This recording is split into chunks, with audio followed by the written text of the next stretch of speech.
people who are actually dedicated to God are above people who aren't. Also, when you consider even Christians who even have a basic understanding of the Bible, or people in martial arts who take it even a little bit seriously, they know that the person with the moral high ground has the high ground, and that people who are trying to oppress them, okay, they're operating at a disadvantage and an extreme disadvantage. Because you got to look at life in terms of worth. For example, if you spent 50 years digging for gold and you didn't find any, okay, and someone else spent 50 hours digging for gold and they found enough to retire, whose mission was greater? At face value, it's the person who found it in 50 hours. So these people, they just focus on being selfish and conforming and living a long, miserable life, a petty life where they giggle at times and they snicker and they play games, and sometimes they act like assholes, psychopaths, control freaks, what have you. They're at a great disadvantage when you look at the situation, because when you clash with somebody, you have to look in terms of principles. Is it a true victory? Is it a Pyrrhic victory? Is it not a victory and you pretend it is? What is it? And so when we look at this situation, we must first know that for sure. Truly understand that. Pause it right now. Watch that part again. Make sure you understand that before we go to the next part. Okay. So now, keep in mind they mess up my car so I can't go on long trips. They make it so I can't go out more than once a day, or my car risks breaking down. I've spent lots of money having the people in the shops review it, and they don't know what's wrong with it. Okay, the dealership does not know what's wrong with the vehicle. And I've brought up my videos, and the people in the comments don't know what to tell me, or they're keeping it to themselves or something. I've commented on other YouTube channels, I believe, ones that were about automobiles, mechanics, what have you. They didn't know what to say. So that makes it so that I'm at my house in the middle of nowhere. There's lots of land, but it echoes. I don't think the neighbors can complain past a certain point because they're very far away from me, right? Their actual houses, for the most part, are far away from me. But my family, they don't appreciate me getting angry so much. And this has been a point of conflict in the past, and the people who are watching me and harassing me with 23 witnesses on record, mind you, are aware of that. And I have such a high degree of logic and such a presence of mind that I took the time to gather 23 witnesses to the campaign against me, something that I've never seen another targeted individual do. I've never heard of it. They've never gone out of their way to have 23 people testify on their behalf that I've come across. And I used to watch these guys' videos all the time. They're all over the world and stuff. I've seen one in Thailand. There's some on the other side of the country. I've seen one named Nappy Head Dread here in California. Okay, there's another one here in the San Jose area. There's another one in the San Jose area. She's a pretty nice female. But I've never seen them gather that much evidence, record it, put it on a channel. I have done that. I've gone beyond other people who are victims of this in proving this definitively. I've gone beyond the victims of the Havana syndrome in proving this definitively. I've debated people and easily beaten them. I've highlighted that I'm the son of two doctors, one a brain surgeon. Some people might say, hey, that sounds like you're arrogant or something, but it's very wise to point that out. That I'm not somebody whose ability to understand reality can be easily questioned. My top martial arts challenge, what have you. So, after I've firmly, and beyond a reasonable doubt established that I'm the most valid witness in human history, when you listen to what I've been saying in my videos for years, I then bring up the fact that they've made it so that I'm at my house a lot pissed off. I haven't been on a date in over 7 years or so. Okay? And that can make a grown man angry. I'm 43. That takes me back to like 36. Haven't had a date since I was 36 or so, and I'm 43 years old. And it's because I'm doing the right thing and other people are doing the wrong thing. That by itself will make you bitter to a certain degree. When you know they're fuming you so you don't feel angry as much. And there's a bunch of sickos in mental health. Some are white supremacists, some are LGBT supremacists, some are feminists who don't like males. I mean, the vast majority of people in it's not in LGBT, but in mental health, are bad people. They're not the worst people in society, perhaps even as a group, but they're very bad people. They're people willing to play stupid about the unfair drugging of patients, putting not only profits over patients, but drugging them. And I've come across at least one psychiatrist from Sweden who says that hundreds of thousands of people have died from psychiatric medications, especially antidepressants in various ways over the years. Okay, so they're literally taking part in a pharmacost that is killing people over what a shrink thinks. And psychiatry, as Dr. Thomas Szasz has pointed out, is highly political. Dr. John Breeding also disagrees with him. He's a very famous psychologist, at least at the time when I was watching his videos.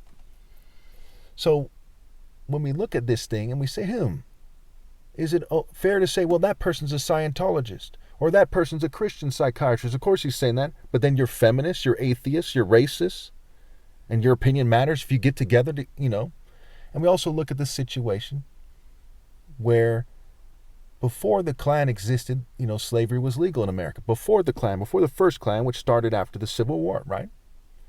Especially with former Confederate officers, like the person who's credited with founding it, Nathan Bedford Forrest. So that kind of control freak nature has been in the American genome and spirit for a long time. That kind of white racist arrogance, that kind of, hey boy, let us tell you what, and it's not just Southerners. A lot of Southerners migrated to California. In fact, California is in the southern part of America. It's not in Southeast America or the Bible Belt, but it's still in the southern part of America by the border with Mexico. And when you look at the history of law enforcement in Los Angeles, for example, they purposely hired a bunch of Southerners, and that's why to this day, Orange County has one of the highest concentrations of racists, and it just happens to also include one of the highest concentrations of skinheads in America and probably on the planet. Okay, California certainly is a racist state, and it's a controlled opposition trap. That's a story for another day. And let's go back real quickly to the subject at hand. My phone battery's about to die, so let me just wrap this up quickly. So they mess up my car with technology and otherwise, making it so I can't go on trips. And one time I took my father's car. The one time I took it to Santa Cruz, it acted up. I own two cars, and both of them don't have that many miles on them. They have less than like 150,000 or 160,000 miles on them each. And they're not, neither of them are good for a long distance trip. And I can't take my father's vehicle on a long distance trip either. Okay, it's not a coincidence. They also provoke me, and they fume my car in my room, so I can't make my videos in my room okay at all. And I can't make them in my house because, I can't be in my kitchen or something making a video, especially if I get upset, it's not going to fly, and they make a lot of noise and so on and so forth. So I'm either in my car being fumed and they mess up my voice, which sometimes causes me to go outside to make the video. So what I was trying to say before is I can't make the video in the car all the time, is what I was trying to say. Okay, so what happened today, kind of got confused in my mind there, is that I went outside the car like I often do. And then I started raising my voice. And then sometimes I go down the road. Right now I'm parked down the road in the car with the window down. So if I get very angry, the neighbors are going to hear me down the road, okay, which spreads out what you might call the disturbance. But I've been very good about not getting too carried away down the road, okay. Whatever you want to call it. No, you're not carried away, but too loud, we'll say, because I'm very disciplined. If you listen to the subject matter of the video, you don't see mood swings. You see a gradual increase toward irritation. In this video, I probably started off irritated because I just got done making that last video, which was rather loud at the end. Even though I made another clip where I was calm afterwards, it kind of, the fumes and the kind of residual anger carried on. And if you talk to people, you talk to psychologists and people in mental health like I have, especially on this issue, you'll see that it is a normal response. And you see that the subject matter is such that I have a higher analytical ability. So nobody is more qualified to judge my behavior than I am. And no one's more qualified to say that they don't need psychiatric medication than I am. And their main goal isn't necessarily to get me on psychiatric medication, but is to piss me off and to try to torture me into complicity with their sexual agenda for society and their economic agenda, what have you. So when you look at the situation, it is clear cut that they're abusing military-grade psychology. People in the military, either former military or otherwise, maybe active military, are involved. I can't say that part for sure, but I can say that there's people who are military types involved with certainty, and I can say that it's ridiculous to think that the military isn't aware of this and that they have no part in this at all. But I can't say, I can't say, well, I've seen this guy in an army base or something. I can't say that. But I can say that I should be able to sue the government for well over $100 million for years and years of harassment and lost wages as somebody who is a brain surgeon son who was able to, I was smart enough to go to medical school if I want and become a brain surgeon. And I've been harassed racially and sexually over the years instead. So, and you consider everything and, and the damage to my brain and so on and so forth, man, this case is worth over $100 million. So why aren't lawyers finding me? Okay. How terrorized are lawyers when I wrote them an email and they didn't respond to me? How terrorized is society? Do I got to take this case up myself and be my own lawyer? Fumed and poisoned and harassed? You call that justice? You call that freedom? You call that upholding the Constitution? They're not doing so. And so when you consider everything, you can see that it's logical for me to keep making videos as part of my religion, part of my moral repetition. B, it's logical for me to raise my voice at times. And I'll leave you this last example.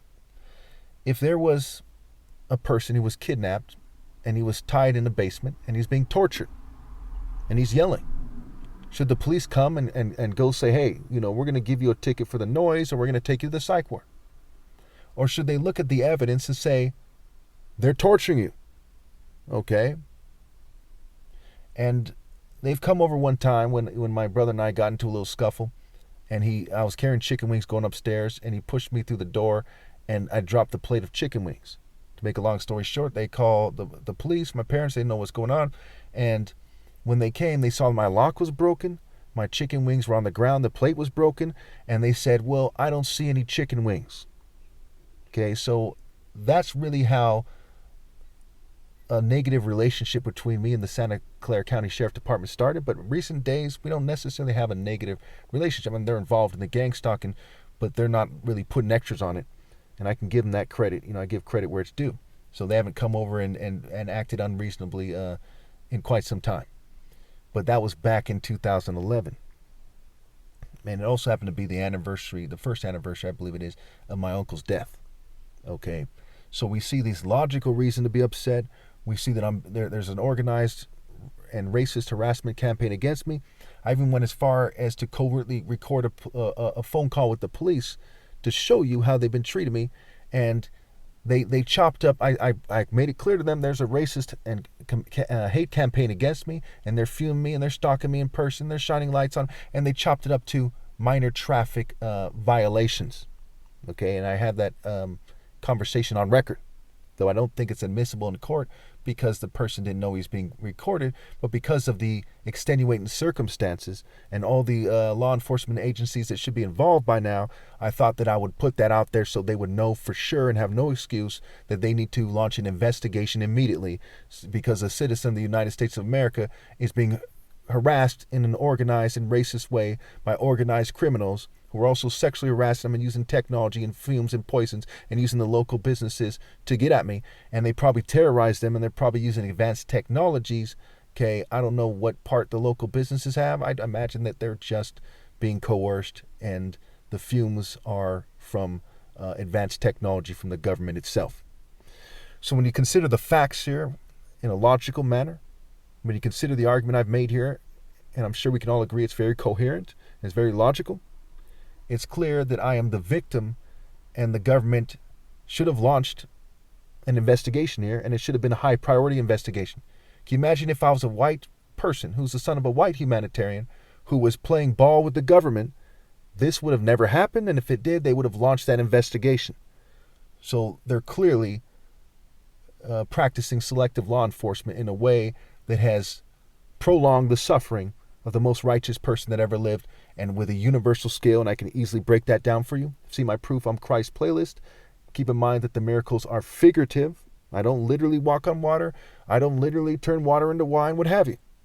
But I have proven definitively, just like with this video, that my argument is logical, and only people who are very dumb wouldn't take it seriously. Thank you.